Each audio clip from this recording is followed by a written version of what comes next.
and invocation and pledge allegiance. Let us pray. Dear Heavenly Most Gracious Father, the Creator of all and that who stands for all things good. Father, we come to you tonight, Lord, just asking you to be with us as we go through this meeting, Father, and handle the concerns of the county, Father, that we as the elected leaders of the citizenry will do as you would see us have fit, Father, and we ask that you be in every decision that we make.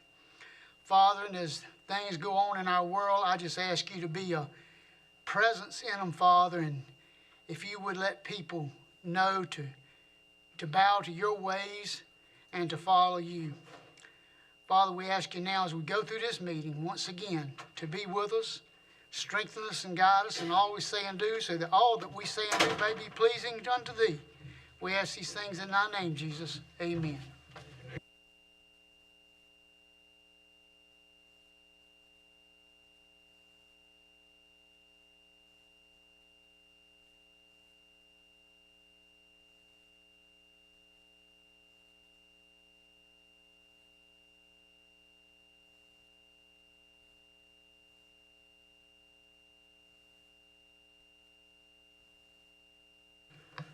Thank you, Commissioner Griffin, for the invocation and the pledge. Okay, moving right along. Approval of the agenda.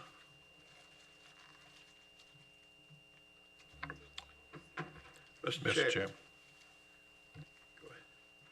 I'd like to move that we approve the agenda with one addition.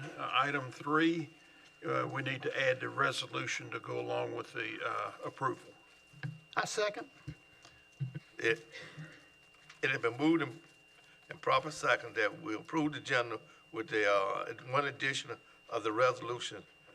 Y'all heard the motion. Are you ready for a question? Yes, sir. All in favor, use both sign aye. Aye.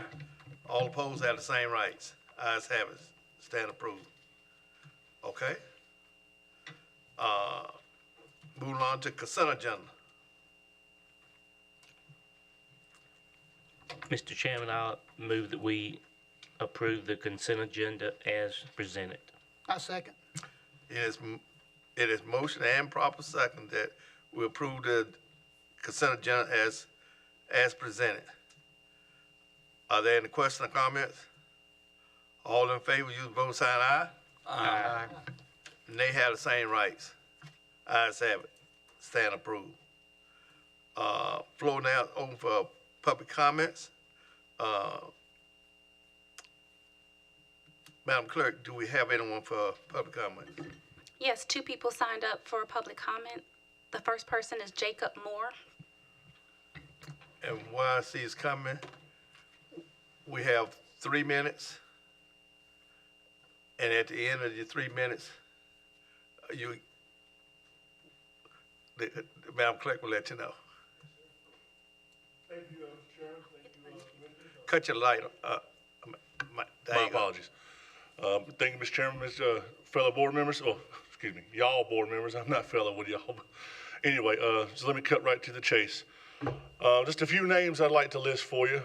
General George Patton, Elijah Lovejoy, Dr. King, Charlie Kirk. These are all gentlemen who spoke their minds in various times in our history. All were cut down in their prime.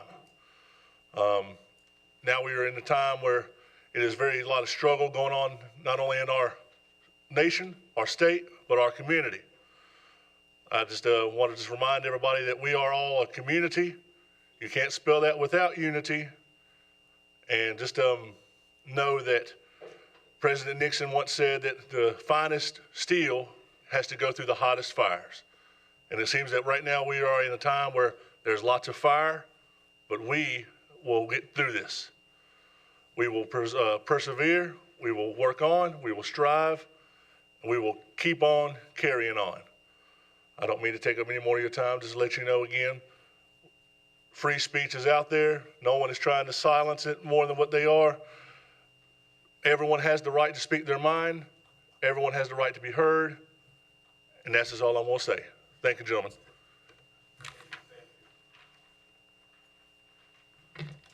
Matt Holtz.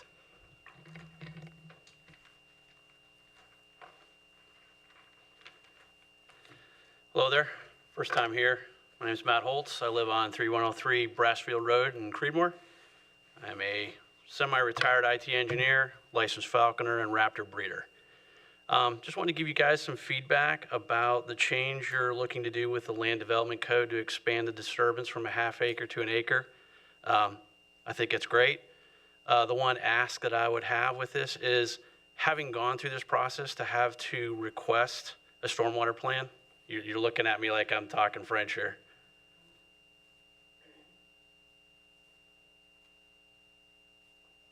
Okay. All right. The one ask I have, it's a very difficult process for an individual to go through to get this additional land. Say, like, if you want to put an additional building on your property and have to request a stormwater plan.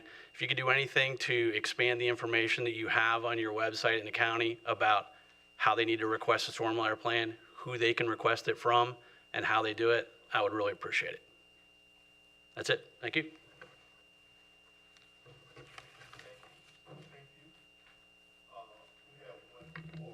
Sheriff Fountain?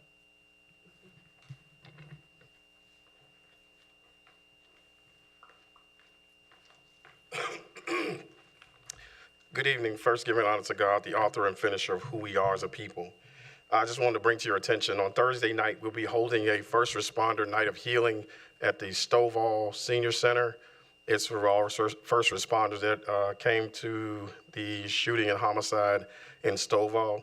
The mayor of Stovall has contacted Miss May, and we will be there starting at 5:30 till about 7. So if you have any first responders, firemen, EMS that want to join us with the Stovall family of first responders, we would ask you to be there.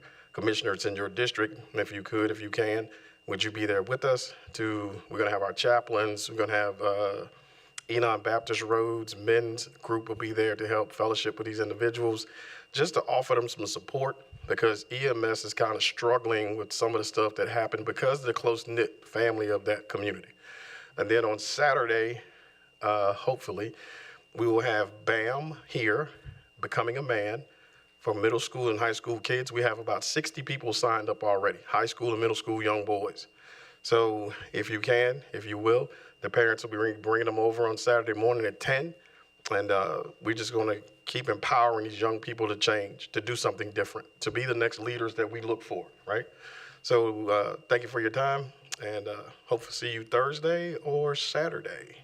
Or if you want to come to Hope County on Friday, we're going down there to cook a pig for Hope County. Thank you.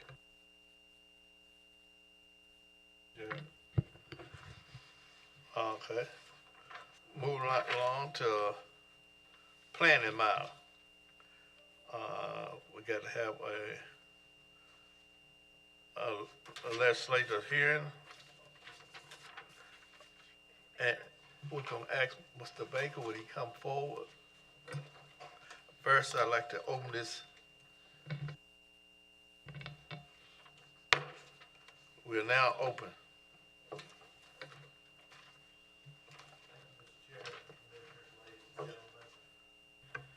Thank you, Mr. Chairman, Commissioners, ladies and gentlemen. I want to first state that all public notice, as required by local and state law, have been accomplished for tonight's hearing. There are 5 proposed text amendments. 3 are to comply with state law, and 2 that were talked about and encouraged at the Commissioner's September 9th, 2025 work session. The first is an amendment to the Land Development Code that would change the stormwater plan exemption for single-family and duplex residential dwellings in the Falls Lake watershed from less than 1/2 acre cumulative land disturbance to less than 1 acre cumulative land disturbance. And that is a state law that came into effect in early October. Again, it would allow more land disturbance before stormwater plan is required. Another state law remove the requirement that ordinance text amendments and map amendments or rezonings applications must wait 12 months after denial before resubmitting a similar application. That's the only ordinance that we had this wait period on in our ordinance. And again, that's been abolished by the state law, so we can't do that anymore.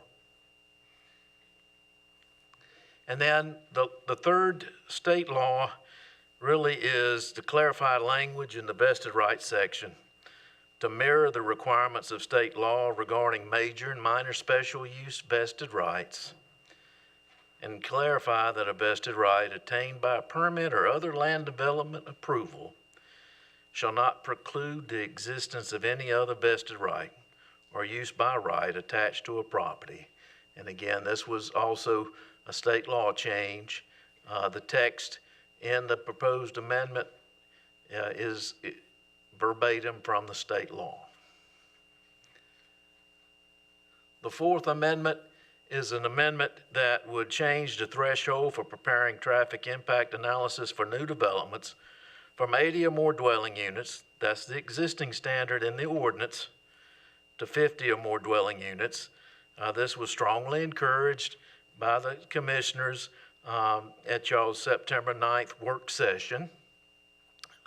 The traffic impact analysis can help achieve safety on the roadways as it relates to their connection to the state roads by potentially requiring and encouraging left-hand turn lanes, deceleration lanes turning right, and in some instances, for much larger developments, can cause traffic lights to be put at an intersection that's in the vicinity. The last amendment was also encouraged by the commissioners at y'all's September 9th work session. It was to create new mail kiosk standards for residential plan unit developments and major subdivisions to get these kiosks and their parking spaces off the right-of-way. About 2017 or 18, the Postal Service basically changed their regulations and will not do, if it's a subdivision approved since that time period, they will not deliver mail at a post box in front of someone's driveway. It's all in a kiosk, and they changed that. It's for efficiency purposes, but these mail kiosk standards would get the mail kiosks off the road, with parking spaces for safety for the mail carriers and for the folks that live in the subdivision. These rules, or these potential rules, were crafted after discussion with emergency management, with our 911 coordinator, addressing coordinator, and a gentleman with the U.S. Postal Service in Greensboro reviewed them and proposed a couple of changes which the planning board recommended. And the planning board held their public hearing at December 18th meeting and unanimously recommend approval of all 5 text amendments. I'd be happy to answer any questions. Go ahead. Thank you. Mr. Baker, on page 54 of our book, section 32-602 talks about major subdivisions and outdoor and indoor recreation changing from 10% to 5 and 5. Has that already been approved? No, sir, that's a good question. They had a public hearing. It was one of the items before the planning board in December. They tabled it. They wanted it to be reviewed further. But the petition did include it in case it did get passed by the planning board, but they tabled it for further research and possible revision. Thank you, sir. Mr. Griffin, the text as it was provided was vague. And so we wanted to make sure, Mr. Baker and the planning board, want to make sure that it clearly states, where that recreation would occur, because one of the concerns was we get a plot and active recreation near a storm, a management system, or near a creek or something of that nature. So, the planning board, with guidance from Mr. Baker, are reviewing that to make sure there's clear language and meet the intent of what we discussed at our meeting prior to provide this direction. Thank you, sir.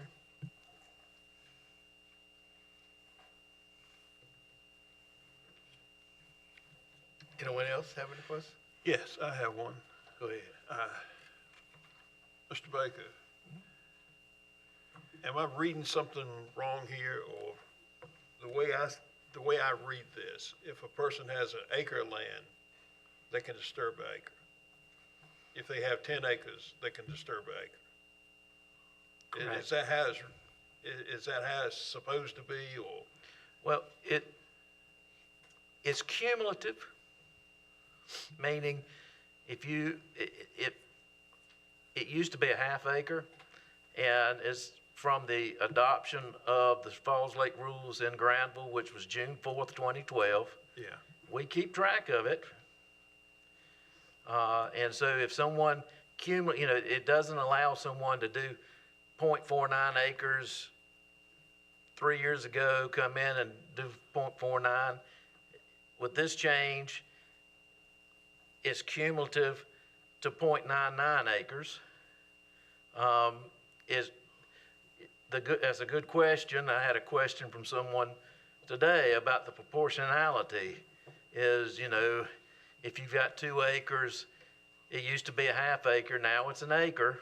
Mm-hmm.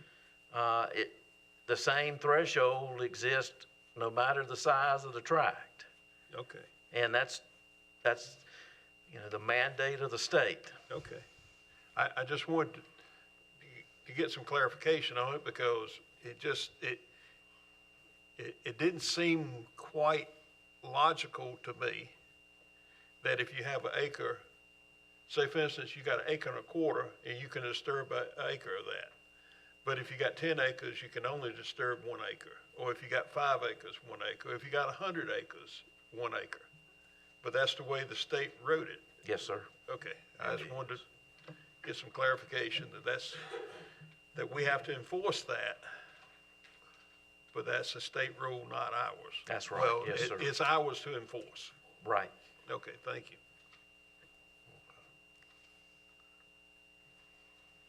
Anyone else have any questions?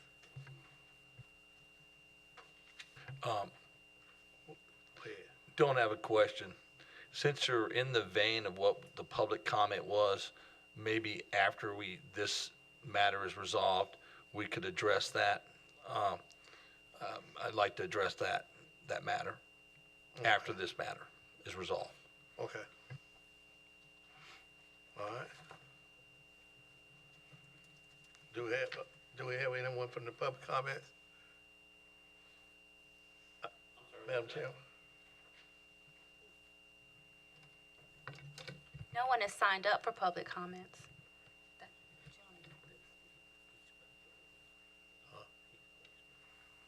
Yeah. Yeah. What's his name? What's the hope? Were you intending to speak at the public comments of this? I was intending to address this issue. I was the person that called in and spoke. Okay. I find it quite. Okay, then come on and speak then.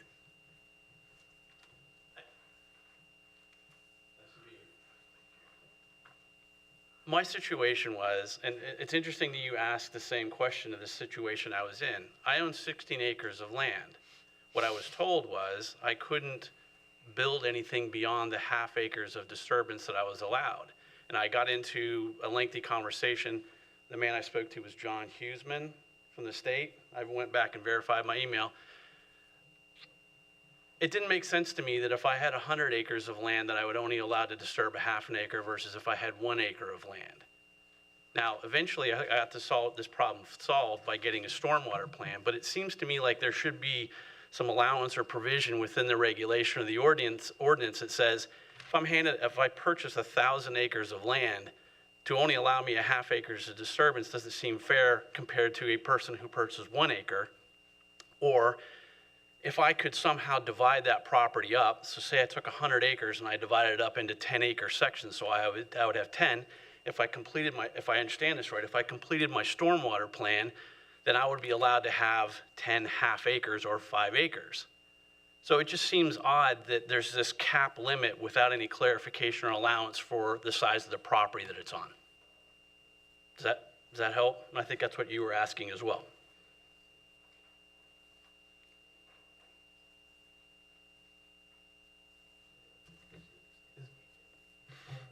Is state mandated, Mr. Baker? I was say, this is a state mandated, not county mandated. The only thing the state mandated this, and we supposed to holds up the state rule. I didn't say it's right now. Oh, I understand the situation. I'm just kind of providing feedback to say, yeah, Okay. okay? Okay. Thank you very much for the time. But I wanted to ask you about your feedback then. May I?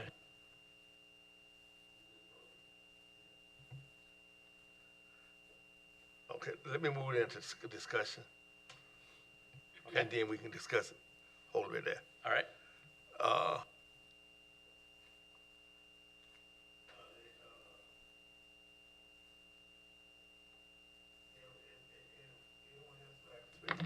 If not, any commissioner got any question?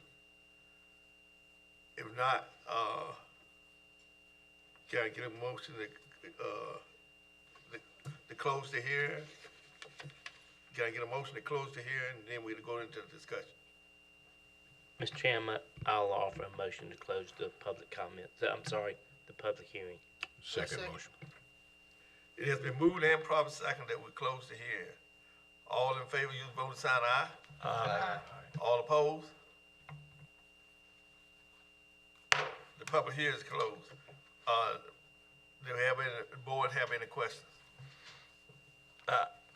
I do, but it's of that gentleman. It's appropriate to ask at this point, juncture.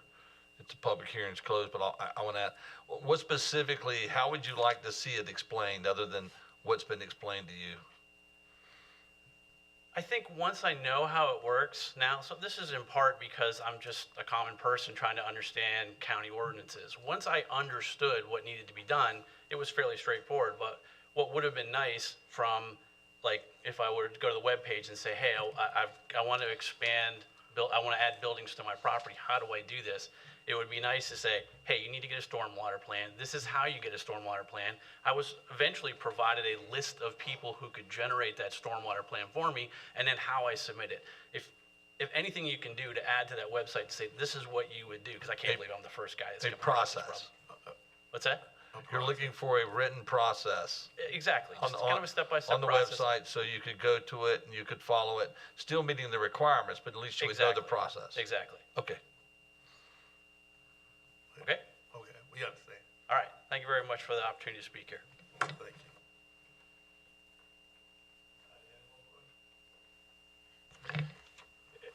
you.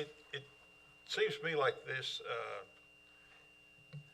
rule from the state isn't well defined, because it doesn't, and maybe I'm a little slow, but it doesn't sound reasonable or logical to me that you can have a half acre, an acre disturbance whether you own an acre and 1/10, 10 acres or 100 acres, that you can only have 1 acre land disturbed in that whole tract of land.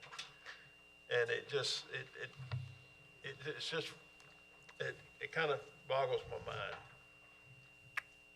And, I would hope that the state legislature would go back and revisit this and give us a more logical rule to follow.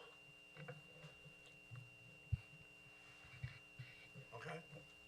Can I get a motion to approve that? Mr. Randy, I'm not sure this is going to make it any more logical, but I did want to be, I think, clear about one thing. And Barry, correct me if I'm wrong, but my understanding is that this isn't, you can't take a tract and subdivide it and then say each individual lot within that tract gets a acre exemption. This is set as sort of the baseline was when the Falls Lake rules were adopted. Anything that was part of a common tract at that point of time following that, that's a cumulative disturbance. If it's part of a common plan of development of sale after that date, it would be that 1 acre disturbance. So it's sort of a threshold for any tract of land that was existing as of that date, or any tract of land that's part of a common plan of development. So Mr. Wren is right, and it, to be clear, is that if you go and divide a tract into 2 or more acres, 2 or more tracts, or you cross property boundaries with easements, with right-of-way, it becomes a common plan of development, and that automatically triggers the rules. That language stayed in the statute, so it's really 1/2 acre. The current or the old was 1/2 acre cumulative land disturbance, if not part of a common plan of development. The new language is less than 1 acre cumulative land disturbance, not part of a common plan of development. Maybe I'm missing out on the common plan development. yeah, what they were trying to do with the reason, and again, it's not going to be logical if you, I don't think, but what they were trying to do is trying to prevent workarounds from, the reason the state originally wanted that when they adopted the Falls Lake rules was to be, if you were going to impose any regulation on new development, you had to somehow put a line around a scheme to evade the new development rules.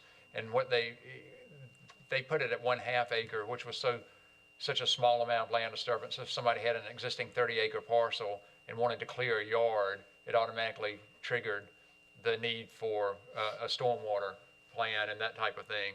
So this was to try to make it where you could do something on a tract of land. I think the development community pushed this so that you could do something without triggering it, but we were having the issues of the people, like I believe he said he had 16 acres.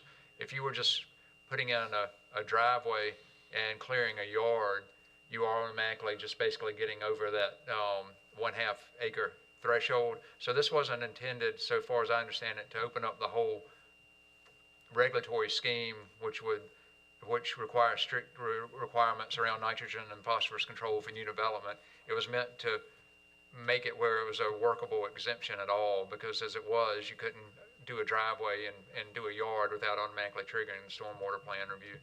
So again, it's a little bit of relief that the state's given us, but in order to meet the Falls Lake rules requirements and still be able to do things like utilize your wastewater treatment plant and all, this is what the General Assembly saw fit to provide relief for. You okay with it?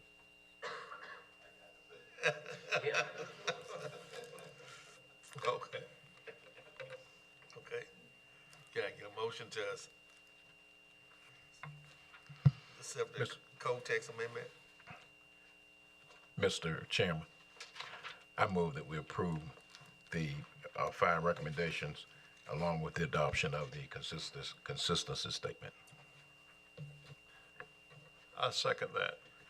It's been moved and proper second that we'll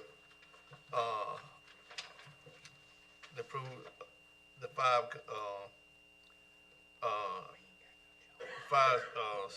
the 3 state law changes, and 2 discussed by the board is discussed on September 8th, and along with the consistent stamp. All in favor, you vote sign aye. Aye. All opposed have the same right. And ayes have it. Thank you. Thank you. Look like we're getting mandated again, ain't it? Okay. Moving right along. The emergency management matter. Modify a part-time firefighter reimbursement model. Jason? Good evening, Chair, fellow commissioners. During the October 14th work session, I presented a recommendation from the Fire Commission to modify the current part-time reimbursement policy. The Fire Commission recommended lifting the existing 50-hour weekly restriction, removing limits on the number of firefighters per shift, and maintaining the current overall funding level. Concerns were raised during that work session that the recommended change did not offer sufficient protection for the goals of which the component of the fire protection program was established, namely full daytime, weekday firefighter coverage and quicker response times this would lead to.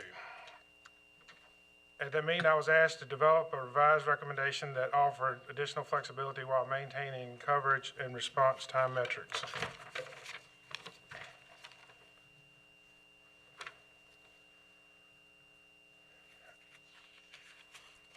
So you'll see on the slideshow now, I'll go over the recommendation in a second, but let's go to the next slide. So the existing baseline reimbursement requirements state that the fire departments are eligible for part-time firefighter staffing hours during the weekday daytime coverage, subject to the following limitations. Those limitations are coverage is limited Monday through Friday daytime hours, a maximum of 10 reimbursable hours per day per individual firefighter, a maximum of 50 hours reimbursable hours per week, and if a weekday cannot be covered within the same week, a firefighter may be scheduled on another weekday during the same week to make up coverage. That is what is currently existing. So the proposal, with the purpose, of this funding was to provide reimbursement funding to support weekday coverage, as I mentioned earlier. Due to most volunteers are unavailable during the day due to work commitments and other things. And we've all discussed previously before the decline in volunteerism. The expanded reimbursement eligibility option does not increase the overall funding, is what I'm going to propose. However, but it provides additional flexibility in the use of existing part-time firefighter reimbursement funds. To qualify for this, for the expanded reimbursement eligibility, including relief from the 50-hour weekly restrictions and the 10-hour daily restrictions, the volunteer fire department must meet all of the following performance standards. Those two standards are maintain a monthly average of alarm to wheels rolling response time of less than 4 minutes and 30 seconds. And if y'all remember back to the data I showed you during that work session, majority of our fire departments in that time period were doing that. I think we had 2 outliers during that time period that won't. They also must maintain at least 80% coverage of the available Monday through Friday daytime non-duplicated hours. So it's consistent with the whole thing of having people during the day, during the week. If a volunteer fire department fails to meet these performance standards for any 2 months within a fiscal year, the department will revert back to the existing baseline requirement. So what the current standard is now, required for the remainder of that fiscal year, and may become eligible again in the following fiscal year upon meeting the performance standard for 2 consecutive months. So it's trying to, we're trying to maintain what we currently have, those drastic numbers of improvements, from the 150% improvement alarm to wheels rolling to some of them were 300%.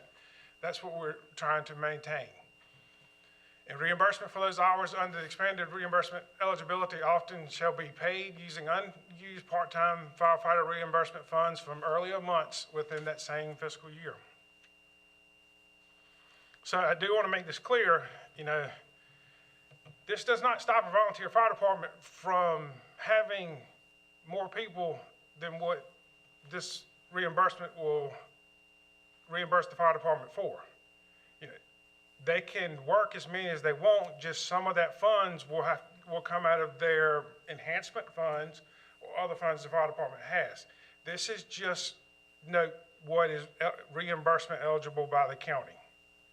So if they want to work 3 or 4 people, they can do that out of their current funds. This does not tie them saying that they can only have X amount of people. This is just refers to what is reimbursable.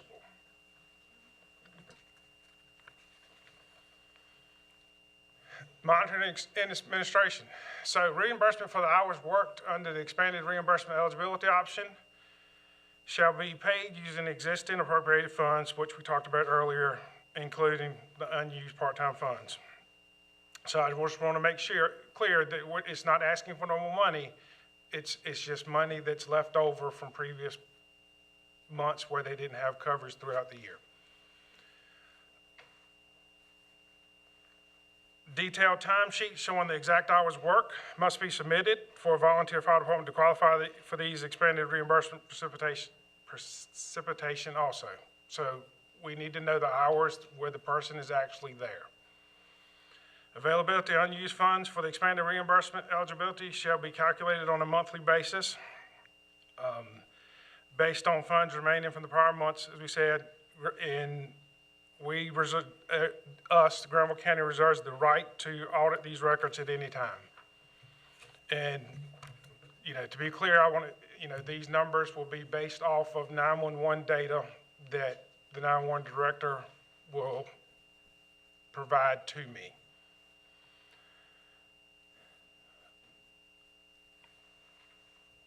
So you see in your packet, me, the emergency management director, and the county manager recommends modifying the part-time firefighter reimbursement model by adding the expanded reimbursement eligibility option and related monitoring administrative provision, which you see is followed in your packet. Any questions? I have one question, Mr. Chairman. Please. Jason, just to make sure that if a volunteer fire department fails to meet these performance standards for any 2 months, not consecutive, but any 2 months in a fiscal year, is that correct? Yes. Not consecutive? Yeah, that was kind of staying consistent with like the 80% rule, Okay. With having the 80 people there during the week. Obviously 12 months is not exactly 80%, but it's, if you do the math, I think it comes out to 75%, which I was trying to keep at 80% model. Okay, but now if they should fall below that, then they would drop out of the eligibility, and then they would have to meet those standards for 2 consecutive months in the next year. Well, yes, but if they met them in May and June of the current fiscal year, to me, Then that the would make them next- eligible then the next. July, they would be Yes, sir, eligible. they will be July of the eligible next July the fiscal- 1st. Okay, that's all. But, the money is, and Drew can tell me if I'm wrong, would have to stay in that same fiscal year. So when the fiscal year rolls over, he wouldn't be able to take money from one fiscal year to the next. Okay. That's correct. It would just be the flexibility that was again in place as of July 1.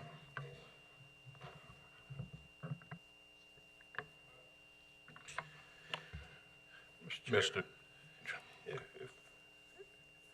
I'm sorry. Go ahead. I just had a general question, Mr. Rivers. I remember when we started discussing this, one of the aims of the fire departments were to have someone paid at each fire department Monday through Friday from 8 to 5. Is that still the intent of the departments, the fire departments? That was the intent of this program. Now, I'm sure the fire departments have different intents, but the intent of this program from the inception of the fire commission, even before with the fire group, I can't remember what the group was called prior to that, was to put people Monday through Friday in the department. So I don't think that has changed, but I can't speak for the fire departments. I know a lot of the fire departments, well, some of the fire departments have different opinions on what should be done. Thank you. The question I had was, say for instance, we're in a new fiscal year in July, and one of the fire departments misses the goals in August and October, and they're not eligible for funds until they've completed 2 consecutive months, and they will have to wait till the new fiscal year. Is that correct? That's the way it's currently written. Okay. Can I actually, just wanted to get some clarification there. Commissioner Gooch, I think that they would, at that point, they would revert to what the program has been for the last Yes. 2 years. It doesn't keep them away. I mean, they can still, it would just go back to the existing, what is currently existing today. So they can still have These up on the screen 10-hour right now. day, the 10-hour day, maximum 50 hours a week. And if they don't have, but if they miss a day, like if they miss Monday, they can work 2 people on Tuesday. Or if they miss Monday and Tuesday, they can work 2 people on Thursday and Friday. But it just keeps them within that week.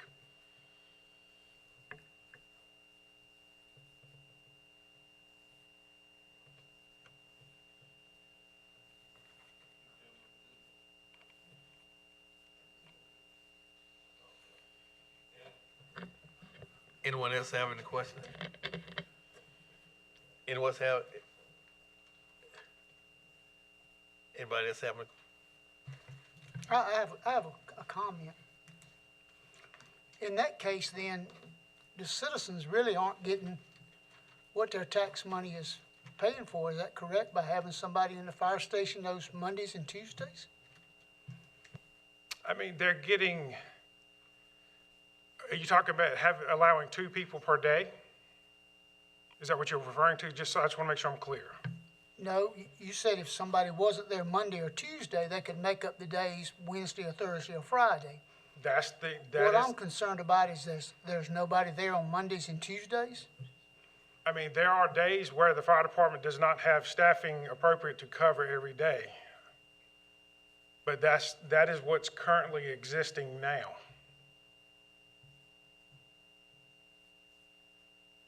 But that's not due any fault of their own.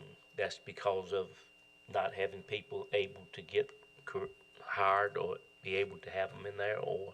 Yeah, I can't speak for, each fire department's, their hiring practices or how they get people in there. I know different fire departments have different rules for who they will let work, in the fire departments. The original goal of this was to, best that they could, to have someone at the fire station, 5 days a week, 10 hours a day, and then it expanded to more than one. And then now what they can, the fire commission now has come back and asked, well, let's remove all the caps on this, and we'll do our very best to put someone on the fire station every day. We'll do our very best to do that. We just don't want to be limited on, if I'm correct, Jason, help me out here with how many hours per week or how many people are actually doing it. And I think what the recommendation from the county manager and the Jason have been is that, okay, but to have that, then we're going to ask that you do the 80% to meet that standard, and to meet the standard of the wheels rolling response. Explain that wheels rolling response to Jason, what that actually means. So the wheels rolling is from the time the alarm sounds. So from 911 dispatches to the actual truck checks en route is the time we're looking at. So I want to say that for volunteers, that's remarkable. That's remarkable. So so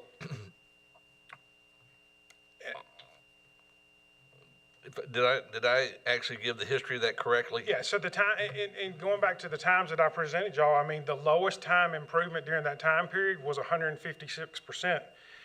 We had fire departments increase their alarm to wheels rolling time. The highest was 481%. They lowered it. So you also have to understand the funnels of funding. So they have the part-time pay that each department gets equally. I think it's $50,400 a year. And then they also have their operational funding and enhancement funding.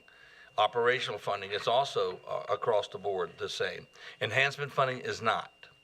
But the chiefs, Jason, correct me if I state anything correctly, or Ken Reeves, you can fix this for me.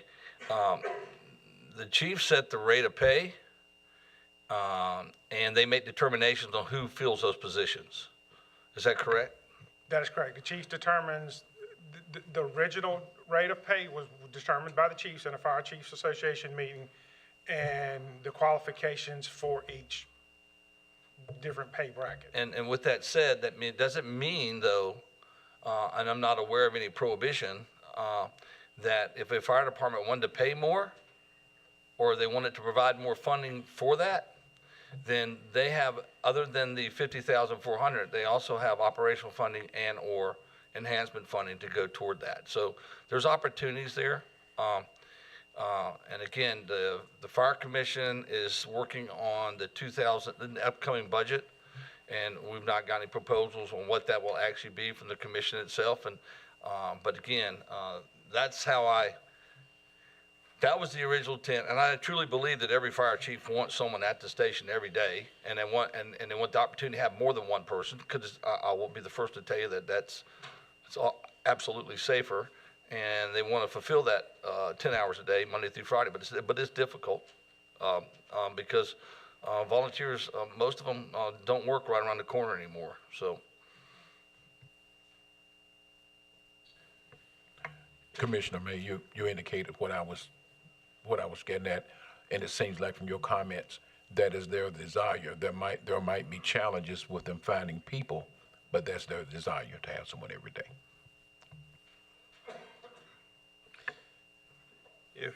If I may, Jason, you were throwing out some pretty impressive percentages about the percentaging, reduction in time. What does that translate to in actual minutes? In minutes? Or some of them getting from 10-minute response time down to 5 or? So the one in particular that increased the 481% there, I took it from the data that was done in the fire study, because that was the data I already had in hand, and then I did replicated data after that.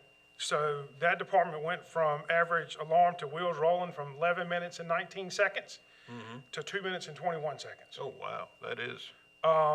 The lowest percentage, they went from 7 minutes and 8 seconds to 4 minutes and 33 seconds. Okay. Yeah. I'm sorry, the highest. Now, I'm excluding Virgilina in these numbers because Virgilina, there's a delay always in their dispatching of calls. That's just because we are unable to dispatch through the Virginia system. So they have to make phone calls out, which is automatically going to delay them a bit. Okay. Yeah. If I could, so just get around it and have a greater understanding of where we're at. If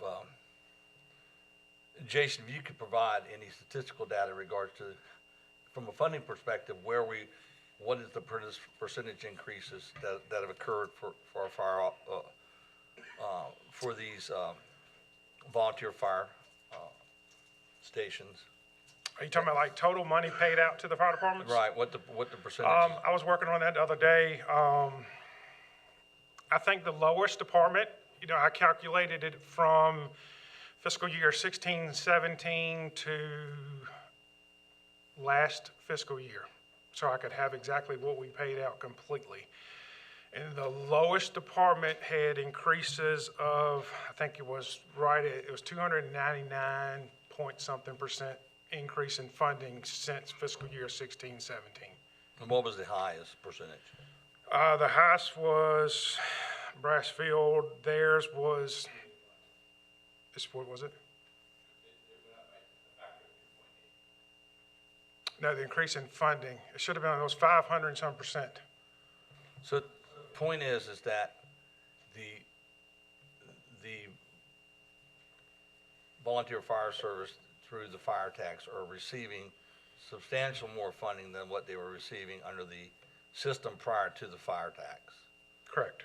And hopefully it's helped them establish better equipment and better means of taking care of the departments and improve the overall welfare of the fire service serving the county.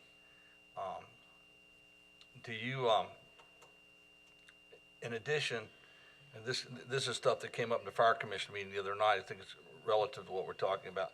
We've got at the end of the year, if I'm correct, the numbers that Jason provided is $1.6 million.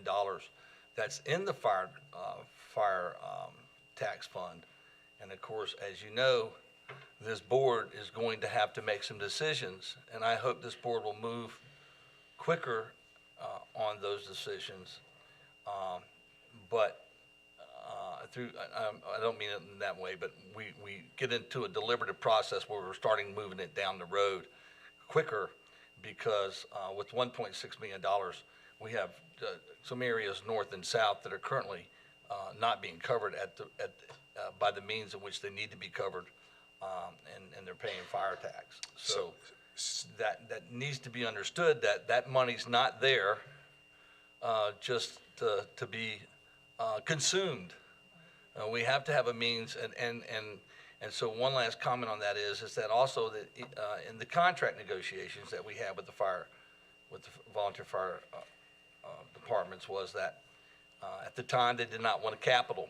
Remember, if you recall, we were going to have a capital funnel, or a silo, if you will, where we were going to set aside capital separately, and the fire departments insisted that they determine that within their own means, within their own fire departments.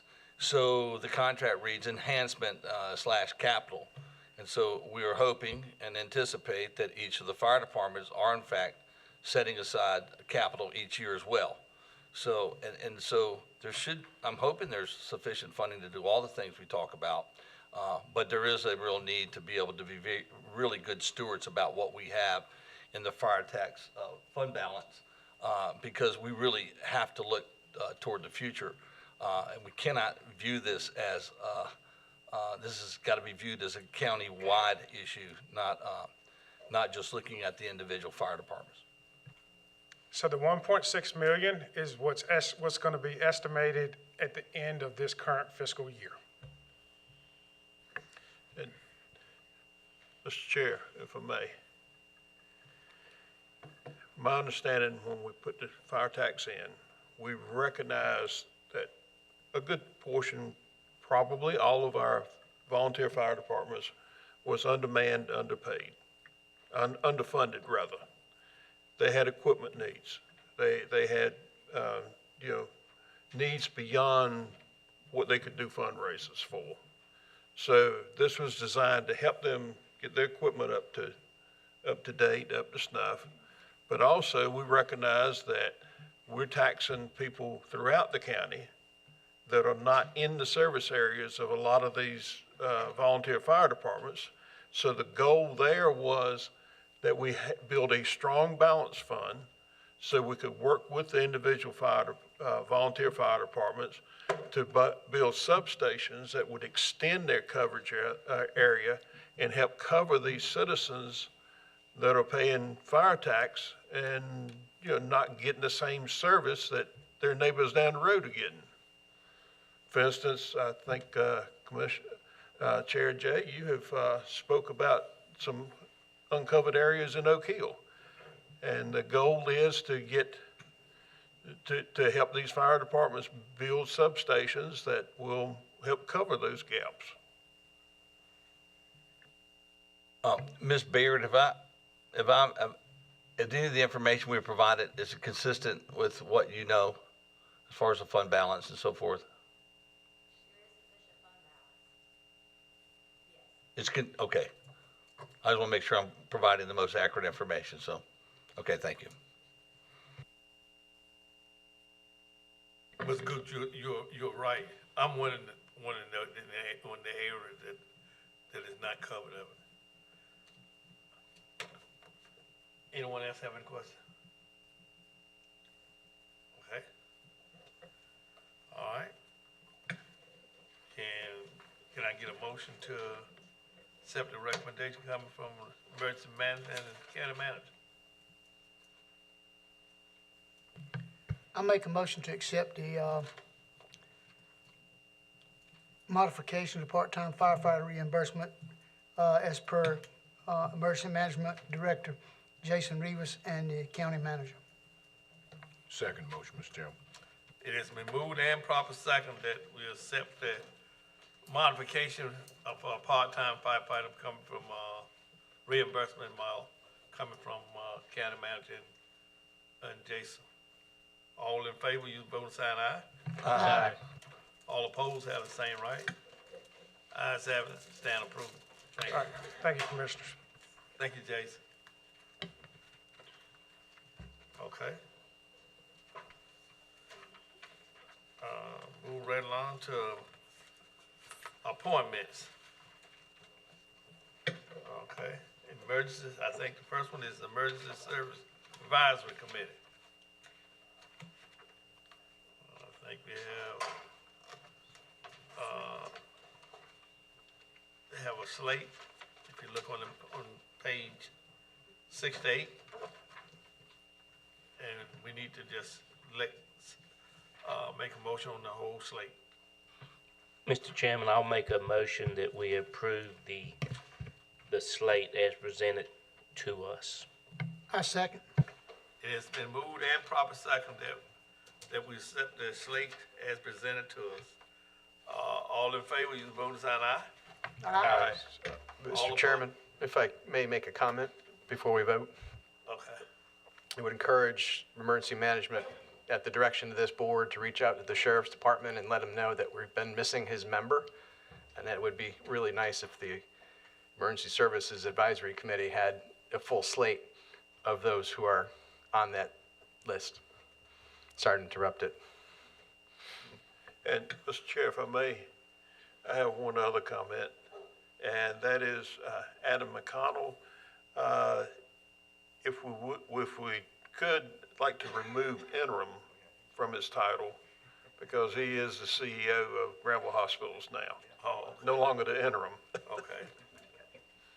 Okay. All right. Yeah, with the changes, all in favor, use the voting sign aye. Aye. They have the same rights. I said, thank you. All right, move right on to environmental affair.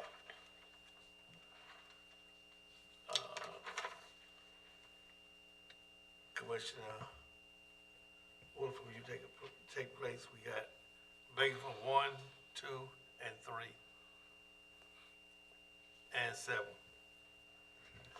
Mr. Chairman, do you want to do these individually, or do you want to do them as a slate individually? Oh, you can't. We can do the first 3 as a slate. Okay. Mr. Chairman, I'll make the motion that we approve District 1, Neil Gresham, District 2, David Hinton, District 3, Nathan Peterson, to be reappointed to the Advisory Committee for Environmental Affairs. A second. It has been moved and proper second that those three names on the environmental affair slate will stand approved. All in favor, use voting sign aye. Aye. And they have the same rights. Ayes have it. Mr. Chair, the District 7 seat is vacant, and I don't have a name to bring forward at this time. Okay, thank you. Okay. Thank you, Mr. Gooch. We'll hold, District 7 for vacancy. Okay. Health Department. We have a health system. The vacancy of David Smith, Donna Kumne, and Dr. Hodge. Mr. Chairman, I'll make a motion that, to approve David Smith from District 2. It has been moved and proper second that we reappoint, David Smith. All in favor, use voting sign. Aye. Aye. They have the same right. Ayes have it, stand approved. District 4, Mr. Chairman, I move for the reappointment of Donald Omokunde. Second. it has been moved and proper second that we reappoint Don Acuna. All in favor, use voting sign aye. Aye. And they have the same rights. Ayes have it. Thank you. Hospital staff representative, Dr. Shane Hodge. I'll make a motion that we reappoint Dr. Hodge. I second. It has been moved and proper second that we reappoint Dr. Hodge. All in favor, use voting sign aye. Aye.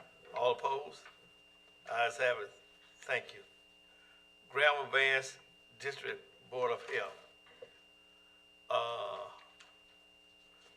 Dr. Robert Karan, Melissa Gillespie, and Amy Jacobs, need to be for reappointment. Can they be approved as a slate? Yeah. Mr. Chairman, I'll make a motion that we approve the slate of Dr. Kern, Ms. Gillespie, and Ms. Jacobs to be reappointed back to the Granville-Vance District of Health. I second. It has been moved in proper second that the said names be reappointed back to the slate of Granville-Vance Health Department. All in favor, use vote sign aye. Aye. All opposed have the same right. Ayes have it. Mr. Chairman, I'd like to recommend the name of Dr. Gaddis Falcone of Eaton Road, Kittrell, to fill the vacancy on that board as an at-large member. Second.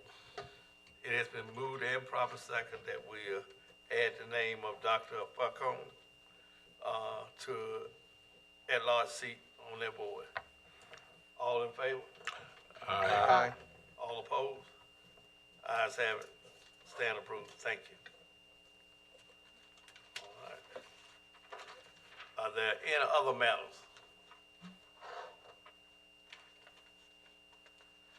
If not, county manager report. Yes, sir, Mr. Chair, thank you. I have a couple of quick updates, one of which is that the county is keeping a close eye on the developing weather predictions for this weekend, and we'll be having a kind of an all-hands-on-deck meeting tomorrow afternoon to make sure that everything that we can do to prepare for that is in place if and when that serious snow event occurs. And I thank in advance the county staff who will work a lot of overtime trying to, and municipal staff in our various municipalities also, trying to kind of get us back on the road, as it were. Second item is that last Thursday, this is a plug for Granville Medical Center. Last Thursday, they were inside my left shoulder for the second time. Great experience both times, and I can't say I really enjoyed being there, but I've had surgery in a number of other hospitals too, and I'm just as happy to have my surgery at Granville Medical Center as anywhere else. So thank you to Adam McConnell and all of his staff for running a tight ship. I think all the commissioners know that this Friday is the last day for our management analyst, David Scheck-Snyder, but one more time I wanted to recognize his many contributions to the organization in the last 2 years. And in the spirit of out with the old and in with the new, we are looking carefully at a pretty large group of applications for, I think Karina said it was pushing 50. And so we know we have some good applications in hand already, and may get a few more before we start working on the interview process for that position.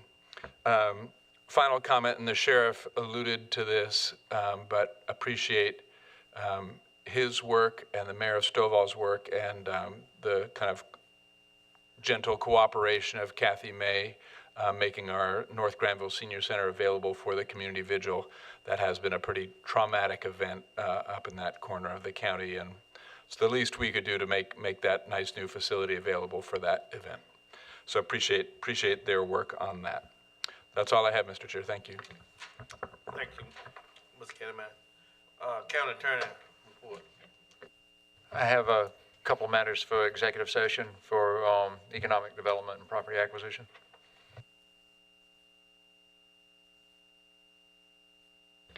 All right.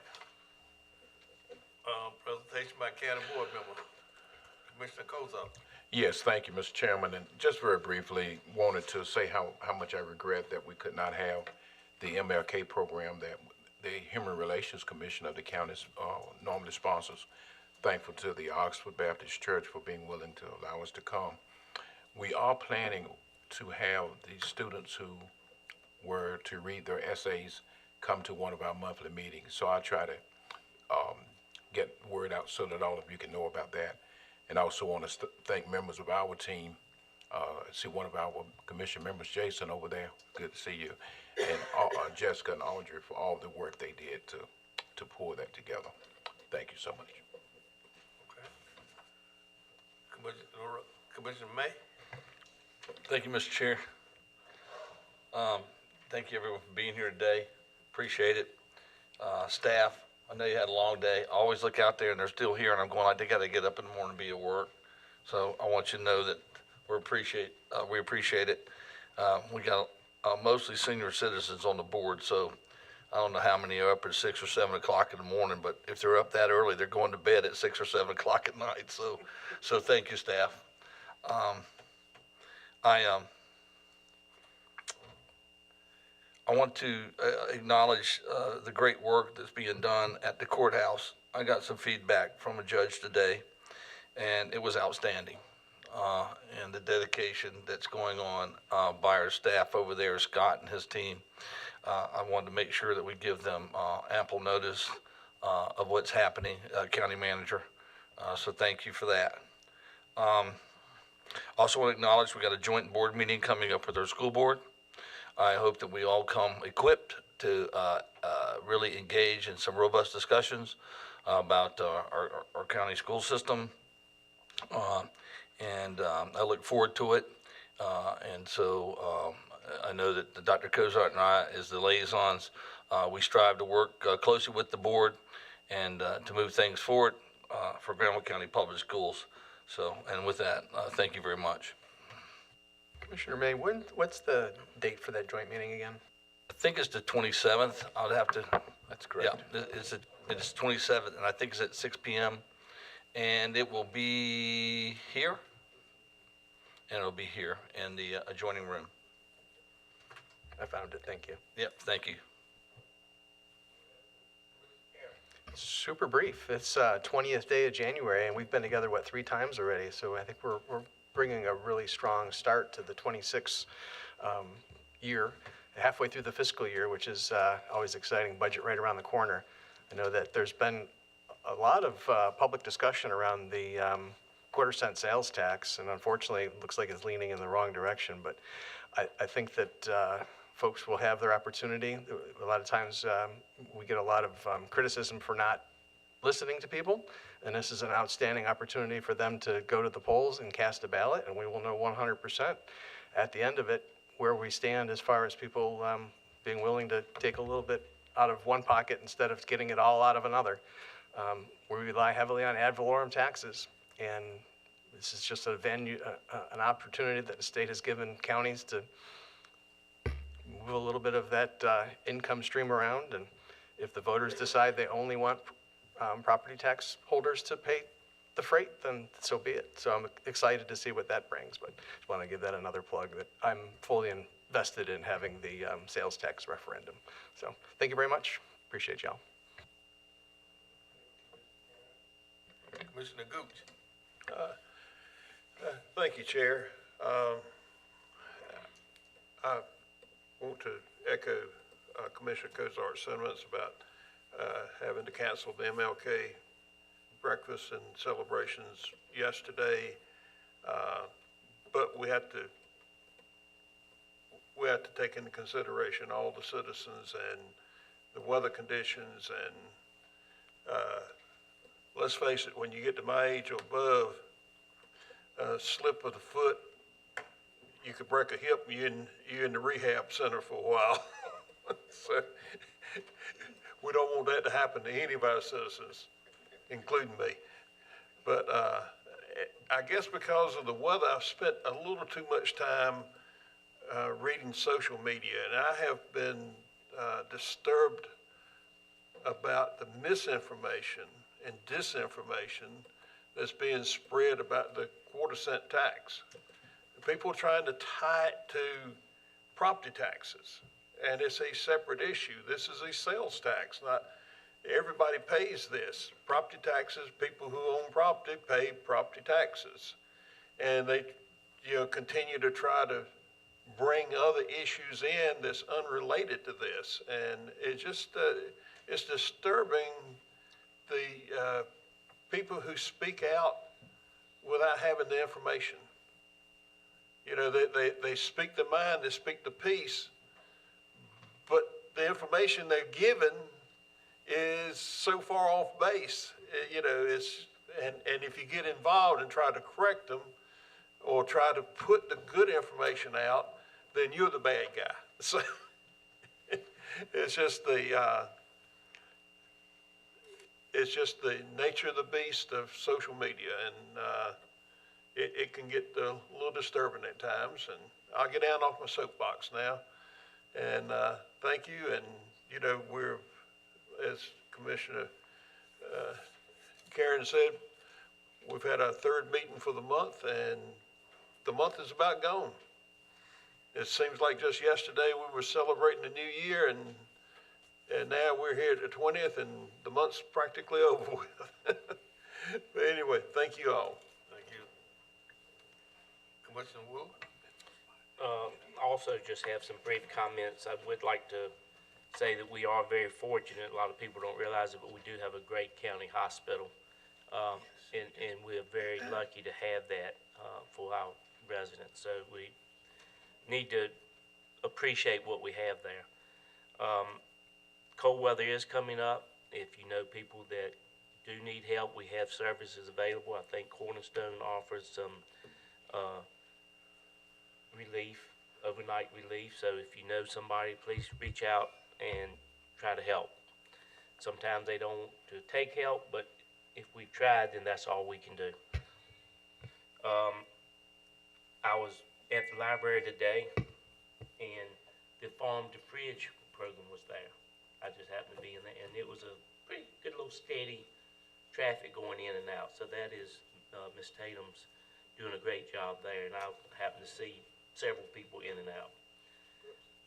I also received some comments from people at the courthouse that are very appreciative of what's getting done there. So thank you to the staff for that. That's all I have.